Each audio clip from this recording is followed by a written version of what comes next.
I learned to do makeup in the 90s, so powder foundation was big then and it's still in my kit to this day. And I basically cannot work without a powder foundation in my kit. Maybelline Superstay Hybrid Powder Foundation. I have to tell you, this has actually taken over from a lot of the more expensive powder foundations that I've used in my kit. This product does look like a second skin on camera, which is rare for a powder foundation because sometimes they can look dry, they can look chalky on the skin, but not this one. Some of the ways I use this in my kit, it makes an excellent eyeshadow base. I use powder foundations as a base shadow. One, it gives me coverage on the lid. Two, it creates a nice canvas for eyeshadow. And three, sometimes those lighter eyeshadow colors look a little weird, so I use this product for that. If I need to selectively add coverage, whether I'm on a job or working with a client that wants more coverage somewhere, I know that if I add this, one, it's not gonna move off the face. It's basically waterproof and sweatproof.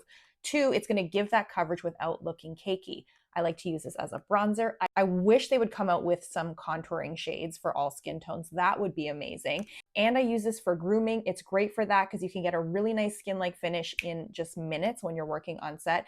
And this is my new personal favorite powder foundation as well. I use this on my face because I just like to use it down my T-zone and over areas where I need some extra coverage. So if you're looking to add a powder foundation, this is the one. And the color range with this is actually pretty good.